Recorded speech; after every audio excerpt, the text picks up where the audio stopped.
Kelly, welcome to the Collective Good podcast. Good morning. I'm so excited to be here. I'm so excited to have you too. It's you're doing a lot of wonderful things in the community, and I'm excited to kind of dive into those a little bit. Just so everyone who's watching and listening has some context, you may hear some noise in the background. We are at a very active coffee shop right now, Olentangy River Brewing Company, which I just so happened to help start. So thank you for coming here to join us. It's fun to be off-site and doing it in this place that I love, that has a special place in my heart. So appreciate you being here. Yeah, happy to be here and have some delicious coffee too. So yes. Okay, so I always like to start by talking a little bit about your background. So let's go back to your childhood. Where did you grow up? What was life like for your family? Tell me a little bit about what your childhood was like. Yeah. Oh, I love this question. I grew up in Clintonville. Really? Yeah. Oh, I love that. Yeah. Okay, tell me more. Grew up in Clintonville. I have a younger brother named Tom. He's 4 years younger than me. Kind of that like fun, idyllic, it was in the 80s, so it was lots of playing outside and, ghosts in the graveyard until the parents screamed at us all to come home and all that kind of stuff. And then, went to Watterson for high school. Okay. Which was really, really fun. And for people who aren't familiar, what is Watterson? Oh, Watterson is one of the Catholic high schools right on. in town. So yeah. So went there for high school and then went to OU for college.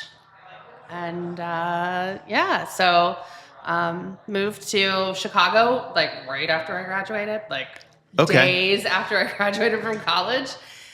For a job or what? Yeah, for a job that lasted not very long, and then found another job that was a much better fit, and was there for a couple of years, and then came back. So okay, so let's go back to growing up in Clintonville, because you're one of the few people that I know who grew up in Clintonville. I know a lot of people who moved there as young adults. Yeah. Which is a very trendy place in northern Columbus for people to do that. Really cool old houses that are close to High Street, which is the main thoroughfare up and down Columbus. So it's sort of like this ideal place to live as a young 100%. adult. But I'm curious, from your perspective as a kid, what was that like? Because it is sort of like a semi-urban environment. Tell me about that. It was so much fun. So where I grew up, we were kind of halfway between a little park on the Olentangy River and then High Street. So we kind of had the best of both worlds, right? Yeah. We could go up to this sort of urban area. There wasn't a lot in Clintonville when I was growing up, okay. right? There weren't all the cool restaurants and bars and stuff that there are now. Yeah. And then there was the park, and then I was only a couple of blocks away from the Park of Roses. So, I walked to school every day or walked home from school or whatever. And, we were just on our bikes constantly outside. Our street was one of those streets where everybody kind of had kids at the same time. So we were all sort of in the same age group. And then there was the younger crew that was kind of all the same. So there were these two crews of hellions running around, I'm sure. And we played in the park all the time and just whenever there. It was really fun and really special. And, I think back and there were block parties and just, all the parents were all really good friends and all that kind of stuff. So I'm so curious. There's been this big debate that I've seen online recently about whether or not Old Beachwald is part of Clintonville. What's your opinion? Oh gosh. Oh man. I think probably as an OG Clintonville girl, I have to say that it's not a part of Clintonville. Okay. That's what I'm probably going to get. Curious. Yeah. Yes. But I love Old Beachwald. I mean, those houses are insane and gorgeous, and we have friends that live there now. So, I'm sure I'll get roasted for saying this. But it was the first zoo in Columbus. Yeah. Yes. Which is very interesting. So crazy. But apparently it was more like a circus than it was the zoo now. Yeah, Ferris wheels and stuff kind of along the river. Yeah. But a cool history there. So you grew up in a really cool area, and you were sort of right down the street from where I grew up, which is Worthington, which to my mind, that Clintonville and Worthington sort of meld into one community. For sure. And maybe even more so back then, I don't know. But it really was an idyllic place to grow up in the 80s. And I had the same experience. I didn't know it at the time, but I think I was kind of one of those feral kids. My parents did a great job of raising me, but in the summer, I have 3 younger brothers. My mom literally would say, "Get out of the house, and don't come back until it's dark." Yes. And so we literally were just like on our bikes all the time, outside, creating forts or playing sports or building a half pipe for our skateboards and just crazy stuff. And I do feel kind of sad for our kids' generation that they don't have that same experience. Yeah. We live right across the street from a park now, and we have a street that's sort of a similar makeup, right? Like there's a bunch of kids that are kind of, that 5th and 6th grade age, and then a bunch of littles. And they're all pretty close. And so it's kind of fun to see a little bit of that, right? They're always up. We live one house down from the park, so we get to watch them all be up there and romp around and play and stuff. So I feel like our generation we overreacted to the lack of interest that the adults in our lives had, and now we're like way too interested, overprogrammed. in our kids. I just am curious what life is going to look like 20 years from now when our kids are having their families. If what their sort of oversight of their kids is going to be like. Okay, so you went to OU. What made you decide to go there? And OU, for everyone listening, is Ohio University, which is in Athens. So yes. So I kind of have an interesting, deciding to go to college story. But I wanted to be a fighter pilot when I was growing up. Come on. I know, right? That's amazing. And if you know, knowing me now, it's kind of really? I wanted to be a fighter pilot. And so I had an Air Force ROTC scholarship. Wow. Yeah. And I knew that I wanted to, I thought I wanted to go out to Colorado to school. I didn't really want to go out to Colorado. Because that's where the Air Force Academy is, right? Yes. I didn't really want to go to the academies. Okay. It probably should have been my first sign that I was not actually going to be in the military. But yeah, and so OU had a great Air Force ROTC program, whatever that really means. And so I went there. And my best friend from high school went there as well. And we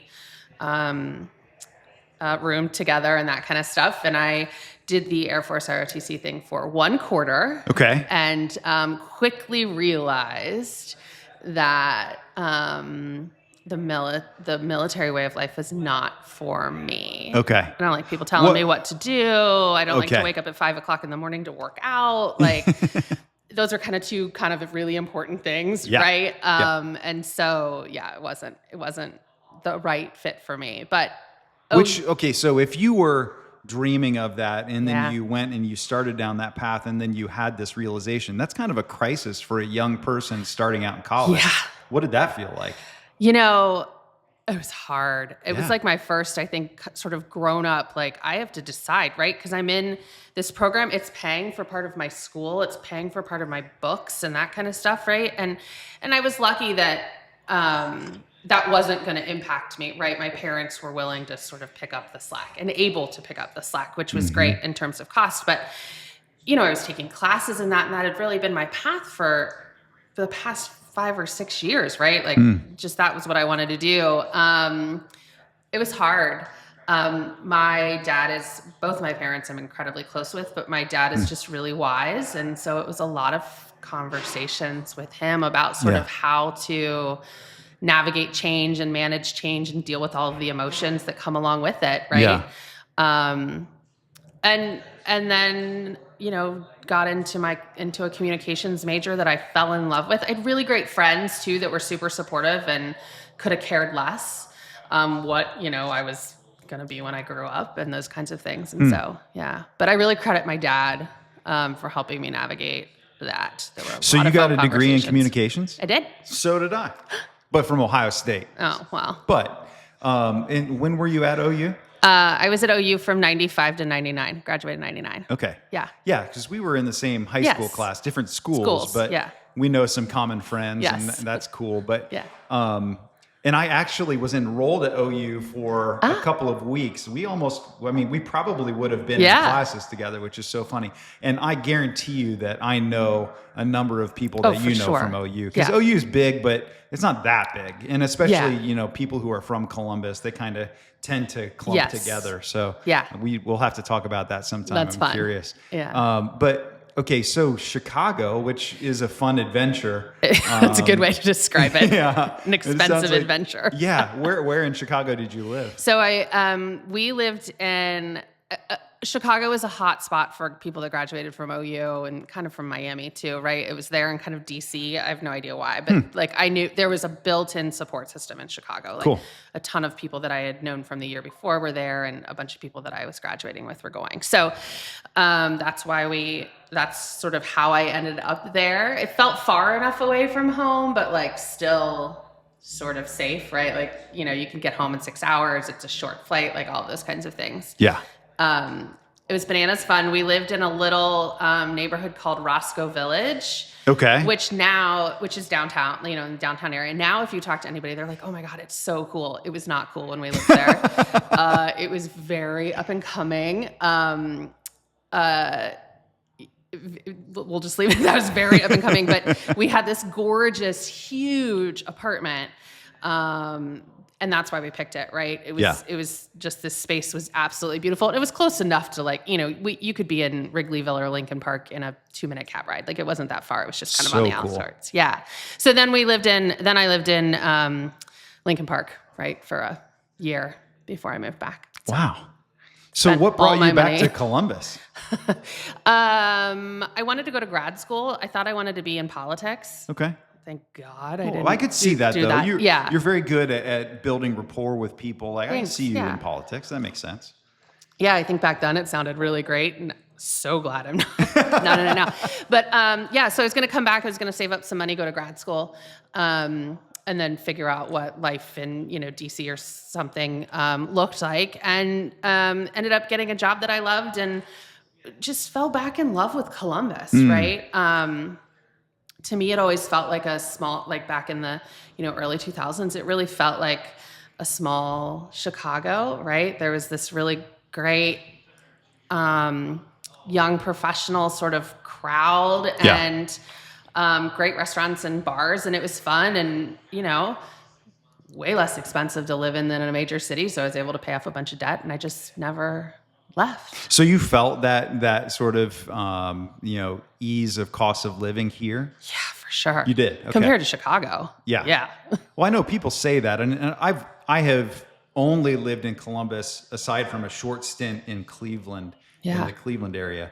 But I've never lived in a truly like big metropolitan city and experienced the sort of sticker shock of how much everything costs there. Yeah, I mean, I think my tiny little, I think it was supposed to be a 1-bedroom, but it was like a closet that I could fit a double bed in. You know, my stove was like one of the little tiny ones. My fridge was little in Chicago, and back then, right, in 99, it was like $750 a month, which was pretty much my entire paycheck, right? Yeah, so it was really expensive, whereas the same thing here was, you know, you could get I lived in Clintonville and Grandview, right? And so you could, you know, live in a split level or a double or whatever, and for $400 a month, right? And have all this space and a yard and all of these things. So yeah, I felt it significantly. And you talked about your family. So you live across the street from a park. Tell me about your family. Yeah. So my parents and brother are still local. My parents live in Powell now. They sold the house in Clintonville about 10 years ago. And my brother lives in Hilliard. But my husband, we bought our house specifically where we bought it because my husband's 2 brothers and their families were a block away from either of them on either side. And my nieces and nephews are like my best friends. They range in age from 2 to 13, and we very intentionally wanted to be the place where they can come safely, right? Like they don't have to cross any major streets. Like they stop at our house on the way home from school, like all of that. And so I love that. It's so fun. Yeah. So, and we're super close with them. Like we see them constantly. Well, I mean, you obviously moved there for that reason, right? Yeah. That's pretty unique that you can have that close of a relationship with family. That's really cool. What do you think allows that? You know, I don't know. Dave and his brothers are all very different, but they're pretty close in age. There's only, you know, about a year and a half between Dave's the oldest, and then his middle brother and his younger brother. And so they grew up pretty close together, but they're very different people. But they've always just sort of accepted each other. And I didn't meet my husband until I was 35, so it was a little bit later. So I think maybe that helped a little bit too, right? But my two sister-in-laws are two of my best friends, right? We just formed friendships before we even thought about the family dynamic. That's beautiful. And that's kind of what it's stayed like, right? Like we're really just really good friends that, happen to all get together on holidays and buy lots of gifts and all that kind of stuff. That's a good way to look at it. I know a lot of times in-law relationships can be a challenge, but if you can kind of relate to it as, these are sort of built-in friends for me, that's a really cool way to think about it. Yeah, we all choose to spend time together, a lot of time together. That's cool. Yeah. How did you meet your husband? Online, Match.com. Oh, yeah, come on. Match.com. 2009. Okay. On Match.com. I saw today, this morning, actually, I think maybe it was on Instagram, I saw a video that said that that online dating usage is way down.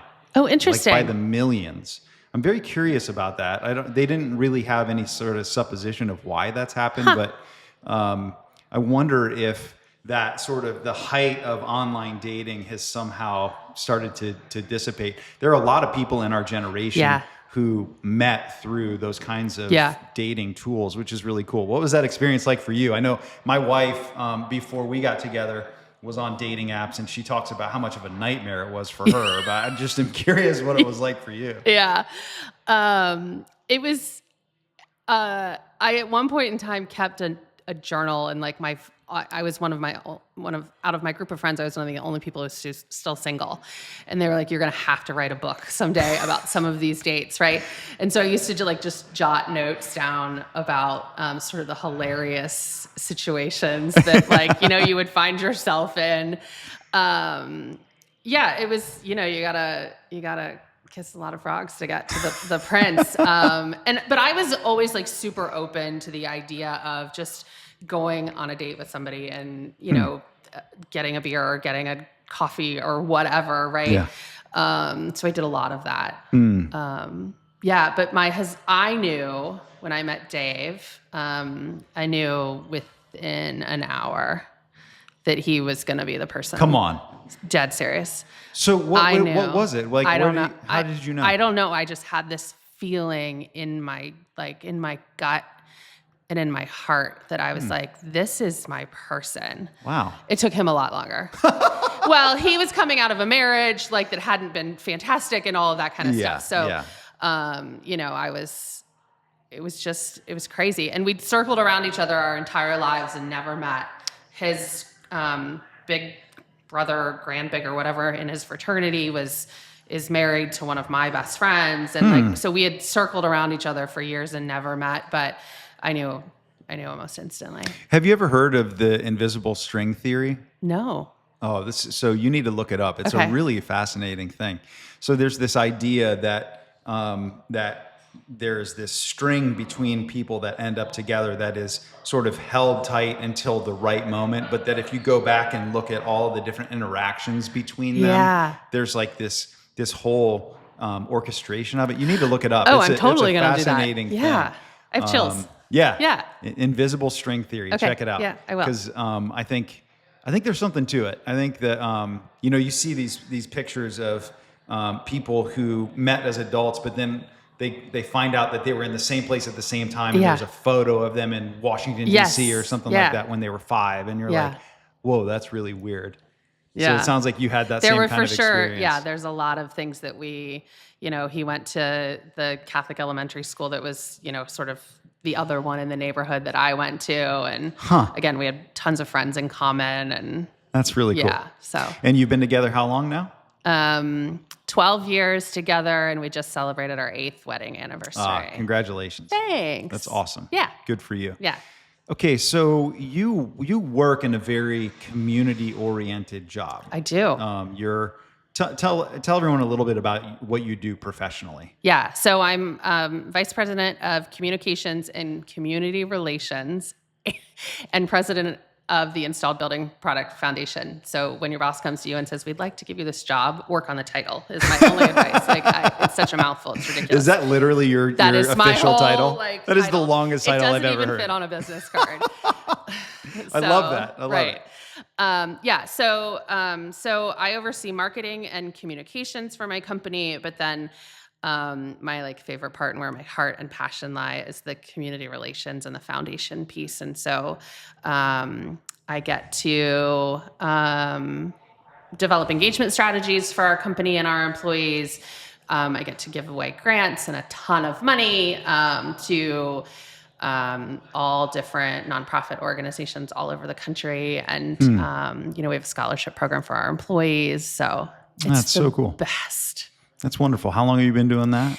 So I've been at my company for 15 years. Wow. Yeah. And it's just, I work with the best people. Yeah. What do you think's so good about them? We talk about doing the right thing. And I know that sounds like lip service or like, all companies talk all the time about doing the right thing. We talk about that when we're making major decisions or we're thinking about how we can best take care of our employees or our communities or whatever. We're literally like, is this the right thing, right? And does it benefit those people that we need to? Everyone really leads with trying to do good. We've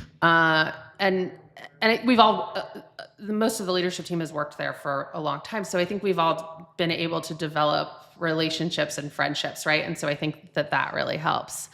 Yeah. That's really cool. Yeah. So have you always been community oriented? Like, were you involved in community service when you were a kid? Like, where did that start for you? Yeah. My dad has always been really community minded. I remember him, serving on boards of whatever when I was a kid, and my parents getting all dressed up to go to, fundraisers and stuff, which was fun. But I can remember going back to high school, and I'm sure I was the kid that like totally annoyed my teachers, but I was like, I'm going to, organize the food drive at Christmas or Thanksgiving or whatever. So cool. I think it's always just been a part of who I am. And so 6 years ago, we decided from our company perspective that we really wanted to figure out how to be a better corporate citizen, how to take better care of our employees. We're a great employer, but we wanted to do more for them. And so we really started to formalize that work in that program, right? We just, before it was kind of like, oh, okay, this nonprofit needs a grant. Okay, we'll write them a check, or you want some volunteers. Okay, we'll go and volunteer or whatever. But we weren't doing it in any sort of an organized manner. And so. What was it like to build that? That sounds really cool. It was amazing. We went out and we talked to our employees, Installed Building Products, the company that I work for, is a construction company. So we have about 11,000 employees throughout the United States. Oh, wow. That's big. Yeah, we're huge. I had no idea. I didn't know it was that big. Yeah. I knew it was big. But yeah. That's publicly huge. Traded, about 11,000 employees, 250 locations. Wow. But we always try to, And it's headquartered here in Columbus? Headquartered here in Columbus in the Brewery District. Cool. Yeah. We install insulation and other products in homes and construction products. So the majority of our employees are they're installers. They're taking the products out into new construction homes or, multifamily projects or whatever, and they're installing them. But we always like to go out and talk to our folks, right, and figure it out. And so I had gone through an experience at Leadership Columbus, which is how you and I really know each other, right? Yeah. That sort of made me realize that I really wanted to be doing philanthropic work professionally. And so I had gone to my boss and said, let's, try and figure this out. And he was like, yes, absolutely. And so we started with our employees, and we went out and we asked them, like, how are you engaging in the community? How do you want to engage in the community? How can we help you, right?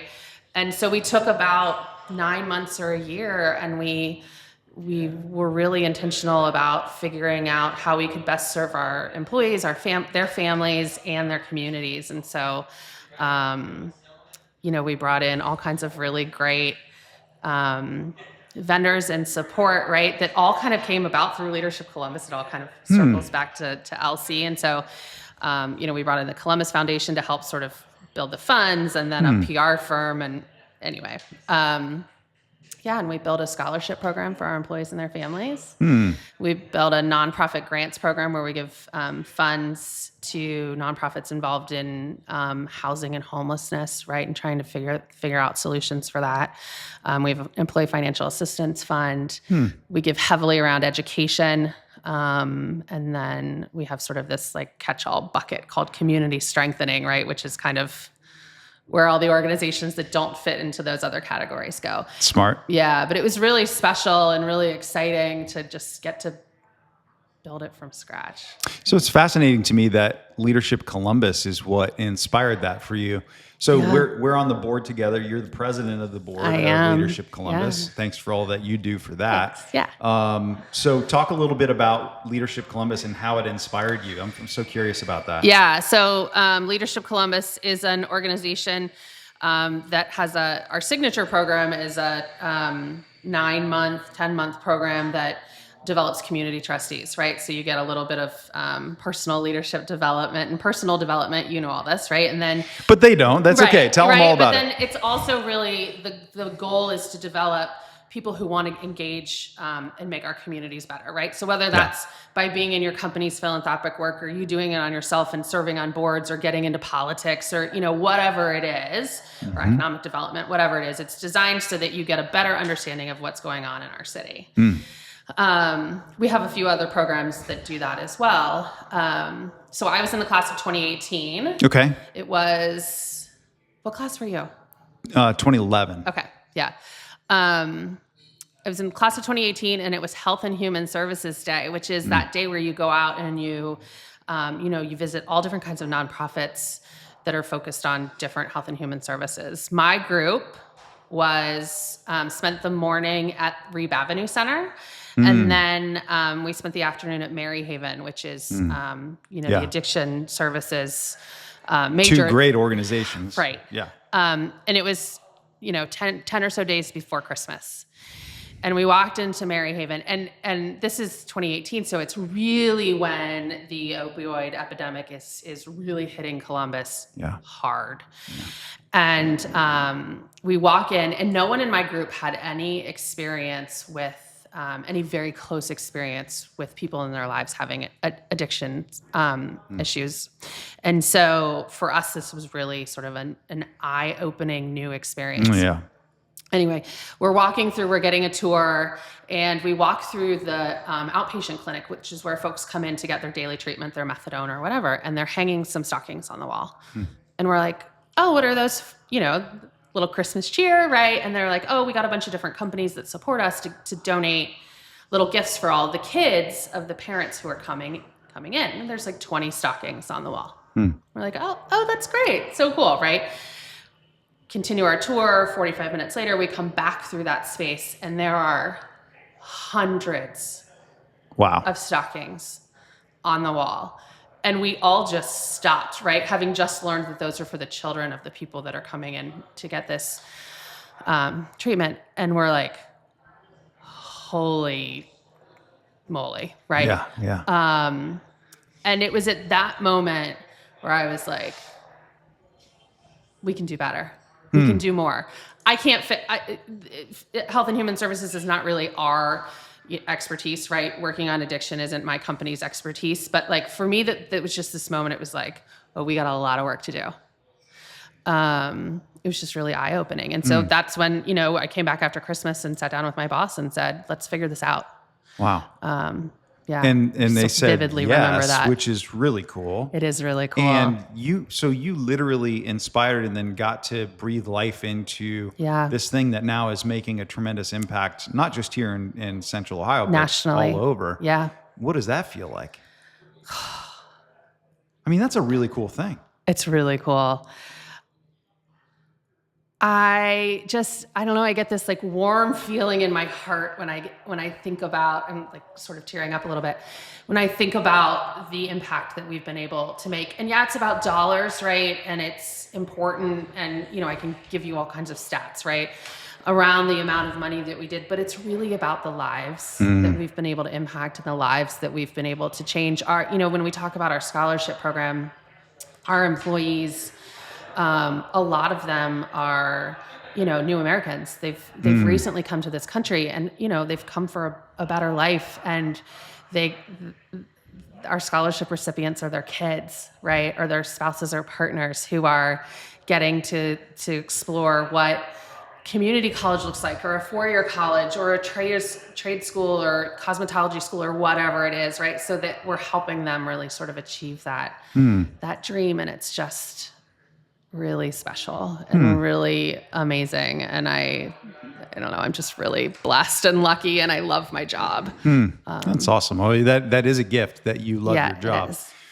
I'm so curious, as someone who is a leader in our community in particular, when it comes to the way that we are supporting the community through financial and also volunteer work. I find, and I tell people this all the time, that I think Columbus is uniquely giving, and supportive and collaborative. Yes. What do you think that magic is in our community that supports that? Yeah, I think people just really care about and love Columbus and want to do what they can to make it better. And I think we're really lucky that we have those folks, right? I think, we have some really wealthy families and individuals that are really philanthropic, but they're not just writing checks because, it's a tax break or they have to. They're doing it because they care and they're engaged. And I think that kind of leadership, right, generates that, when you see other people investing in the community, it makes you want to do it more. I think the Columbus Foundation plays a big part in that, right? We have this really tremendous organization that does everything they can to sort of facilitate that and try and make things better for everyone. So, yeah, and I think there is a lot of need in our community. And right now we're sitting in Delaware County, which is one of the wealthiest areas in the country to live. But just a 10-minute drive south of here, you can run into a tremendous amount of poverty and unique challenges. What are some things that people who aren't invested in the kind of work that you're doing would be surprised by of the need that we have in our community? Yeah. Well, I think, even in Delaware, right, there's challenges, right? Like Absolutely. We support an organization that's doing great work with homeless youth, right, in Delaware. I think people would be surprised that when you get out of the sort of suburbs and you come into the city and you go into other neighborhoods, that people are not thriving, right? And people are struggling, right? But I don't think we see that much here, right? I think, but it's a significant portion of our population, right, that aren't flourishing, they're not thriving. What do you think? What do you think we need to do to sort of help lift up those folks in our community, and what can we do in the next 5, 10, 20, 50 years to bring more support to the community in that way? I think we have to talk about it. I think we have to be open and honest about it, first of all, right? Yeah. And we have to all put our heads together and collectively work towards the solution. We have amazing nonprofits in this city doing incredible work, and I wish I could write every single one of them a huge check. Just ask my team, who's like, you have to say no to people. Do I really have to say no to people? I think we all have to collectively come together and sort of look at how can we do things better, right? And how can we make things better? We've got to work on housing. We've got to work on affordable housing, workforce housing. We've got to make sure that people are getting education and knowledge around personal finance and those kind of things, because we're not really being taught it in school. We need to make sure that they're getting access to the social services that they need, and the mental health and the medical help that they need. So we have to, I think, collectively put our heads together. I think we're doing a good job of it, right? But it's going to take more money and more people talking about it. So. Yeah. I think it's really easy to ignore the problems that aren't outside your front door. Yeah, for sure. And it's, in a lot of ways in our community, you can kind of drive by the challenges and just sort of put on blinders to them. But when you're in a role like you are, you are fortunately and unfortunately forced to have to see the sort of dark underbelly of the thriving success that we have, which comes along with it some unique challenges. What do you think people could do to become more aware? Because I genuinely think a lot of people in Central Ohio that especially live in the suburbs have no idea the people who are struggling like you're talking about. How do you gain awareness to that? I think you get out and you volunteer in your community, right? There's tremendous organizations like Seeds of Caring and BESA that can help you do that and figure out ways to do that, right? I had Matthew on the podcast. It hasn't come out yet, but that'll be coming Matthew's, out. Matthew's fantastic. I sit on the BESA board as well, and they're just doing such incredible work. Yeah. Right? But it's getting out and into the communities and out of your bubble, right? I live in UA. I love UA. We talk about the UA bubble all the time, right?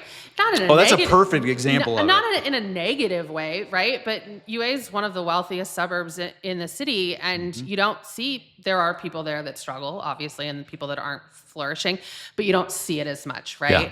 And so you have to get out and you have to go into those other neighborhoods and other communities, and you can do that, right? And find what you're passionate about, right? You don't have to go build a house, right? Maybe it's you want to work in dog rescue, or you want to work in mental health, whatever, right? But get out and volunteer and get your boots on the ground and see what's happening, right? And then, start to engage with those organizations more. That's how we do it, right? It's awareness. So, and you said you were sort of introduced to that way of living when you were a kid. Yeah. What do you think we can do to help our children to sort of foster that same passion that you have and breathe that into the next generation? Yeah, I think a lot of it is, I don't have kids, so I don't want to push parenting advice but you're an out, aunt, and right? you've got kids in your life. And I think, I think it's talking about it, right? I think it's having open and honest conversations that not everybody lives this life like I do, or like my nieces and nephews are blessed to do, right? Yeah. That people struggle and struggle in all kinds of different ways. And it's taking your kids along with you, right? Yeah. My dad worked or volunteered for the Clintonville Resource Center, which is one of the original cool. settlement houses, right? And I used to go with him all of the time, right? I'm sure I wasn't adding any value, right? As a 7-year-old, I was probably more of a nuisance and annoying than anything else, but I was seeing it, right? And so, and seeing people being kind to people that didn't look like them or didn't have what they have, right? And that's where the goodness happens, right? Is us as adults being an example for the younger generation, right? And I find that I'm truly inspired by young people that do something special as well. Yes. It's, there are a lot of really cool examples, but when you see a child who feels truly inspired to make a difference, and then they actually go for it, and then they do it, you're like, wow, if that kid can do that, like how much more can I do? And the generation that's coming up, I feel like we're going to be okay. I feel Me like too. they have really good hearts, right? I really agree. Good hearts. What do you think that is? I don't know. I think maybe they've just seen all the crap that's been going on for the past 15 years, and they're, able to see past it and see the goodness, right? And want to be kinder and be nicer. And really kind of that's where it starts, right? Like if we can just be nice to each other and be kind to each other, maybe we can all get along. Amen. I do think that kindness is missing in our culture. I do believe when we were growing up in the 80s, we were all, I mean, I don't want to speak for you, but I was very influenced by Mr. Rogers and that way of life, that kindness was sort of the glue of society. And I didn't think of it that way, but that's what you're supposed to do. You you give kindness to others, and hopefully they'll give that back to you. And somehow, in the course of the last few decades, it feels like we've sort of lost that value. Yeah. Which is tragic to me. But here's the thing that is very curious to me. I don't see that in real life. Okay? Yeah. So when you're out in the world and you're interacting with people, I still see that kindness. Totally. Where I see the lack of kindness is in these digital spaces. Yeah. Social media, whatever, where it feels like there's really some anonymity, and you can say things without consequences. Yeah. Which then is sort of like deteriorating everyone's opinion of the world. Right. But in reality, I genuinely think we're all treating each other with kindness in real life. Yeah. Do you see that divide? I totally agree with you. I think you're right. I think social media does give a little bit of anonymity, and there's no consequence, really, right? Yeah, nobody's going to punch you in the face if you say something crazy on social media. Exactly, right? Like, they're going to argue with you in the comments section and, get annoyed and sit in their house and get all worked up about it. But that's it, right? Yeah. There are certainly things that get taken offline and they're, and Sure, made bigger. sure. But in general, I think in everyday world, right, we're still nice to each other. You still smile at a stranger when you pass them on the street. It's still like, oh, excuse me if I, bumped into you or whatever, right? We're still at our core good human beings, I think, for the most part, right? Yeah. I think social media, and we spend so much time on it too. Oh, yeah. That's, I think, part of it, right? Like, it's in your hand all day long, right? It really has. To me, it's what it is it's just a modern day example of the newspaper. Yeah. It's the same thing. Human beings want to be connected, and they want to be aware. Yeah. In general. Social media is a great way to stay connected and aware. And there's a lot about it that's really cool. Like I periodically will run into people that I haven't seen for 30 years, Sure. but I know what's going on in their life because of Facebook or whatever. And that's cool. It enhances that connection almost. Yeah. Right? And that's not a bad thing. No. And like I can share with my family what's going on with my kids, and like there's good parts of it. But yeah, I really think we need to figure out a way culturally to bridge that divide and learn to get back to listening with a kindness in mind. And I feel like our generation needs a Mr. Rogers. Like our kids, who's that Mr. Rogers for our kids? Oh gosh, I don't know. They need it. They do. Because I really do think that that was a unique and a wonderful thing to grow up with. I agree. And I also think if you go back to the 30-minute sitcoms, right? And like, I'm not preaching about traditional family values and all that kind of stuff, but like a lot of those shows were still talking about kindness and talking about, you think about Tony Danza and whatever that show was, right? With Alyssa Milano and this, and at the end it was always about coming back to a resolution and solving the problem, right? Between people. And so I think there was a little bit of that we were getting too, that I don't think you get it all on TV now, really, right? So, but you get to be a part of making that kind of difference every day, which what a cool thing that you get to do. And so, are there different things that folks can do to support the work that you're doing? Is that really just a company thing that you all do? Yeah. So the work that we're doing is really from our company. Okay.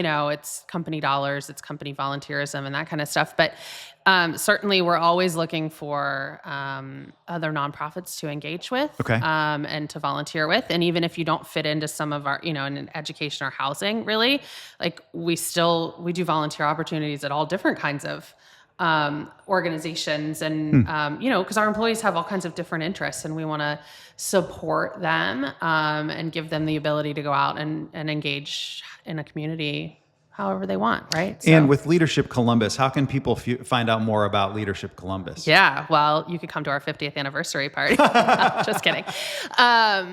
We have a website.